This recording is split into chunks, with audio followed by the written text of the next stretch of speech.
น่อยสิคะสงสารแม่หมอนน่ะสงสารก็ปกป้องหน่อยคะจับกลุ่มกันสิคะจับกลุ่มกันชมรมคนรักแม่หมอนให้หน่อยสิคะปกป้องสิคะไม่ใช่เวลาลูกเต้าเขาไปหาไปกินไปอยากทำกันละสิมาว่าสงสารแม่หมอนสงสารแม่หมอนคนที่เขาไปด่าแม่หมอนเอิญอีหมอยอีนั่นอีนี่อีจังสั้นอีจังซี่น่ะควรไปต่อต้านแบบนั้นนะไม่สมควรที่ไปว่าให้คนแก่แบบนี้ ทุกคนมีหมวยหมด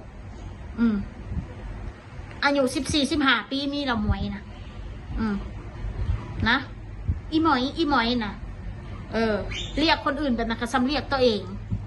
ซ้ำเอิญเธอตัวเองปกป้องสิคะคนที่เอาแม่หมอนไปด่าน่ะคนที่ช่องแชร์ตัดต่อคลิปแม่หมอนไปพูดเสียให้หายน่ะเขาไปปกป้องสิคะไม่ใช่ว่าลูกเต้าเขาไปหาแม่เขาเราจะไปสงสารแม่เขาอันนั้นนะเขาเอิญการแตกแยกเห็นนะครอบครัวเขาแตกแยกเห็นนะครอบครัวเขาบ่อยากให้ครอบครัวเขาเล่นน้ำกันการเฮาทำคลิป YouTube เนี่ยคนเฮาเนี่ยนะพูดถึงนะแซ่กันเจ้าทายน้ำข่อยทายน้ำเจ้าว่านัวหัวมวนครอบครัวหักกันแพงกันบ่เป็นสิมาแตกแยกกันมีแต่คนเหยียบไปเหยียบให้เราเหยียบกูนี่แหละ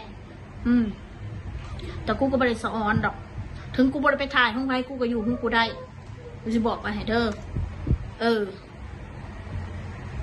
อย่าสู้ว่าอะไรถอดว่าหาสั่งประเด็นเพื่อหานประเด็นลงทุนทุกคลิปลงทุนหมดบ่มีคลิปดาวบ่ลงทุนแค่มานั่งบ่นี่ก็เมื่อยปากแฉะสิตายแล้วแต่คนหักคนสั่งก็ยังบ่รู้เลยมานั่งนี่ยิ่งซ้ำเติมยิ่งคนสั่งแห้งซ้ำเติมกูอีกแห้งด่ากูอีกกูก็เฮ็ดพอยังเฮ็ดเพราะคนมาด่ากูเฮ็ดมีสิทธิ์ยังแหละถึงเจ้าสิเป็นFCเจ้าก็บ่มีสิทธิ์ไปด่าเขาแบบนี้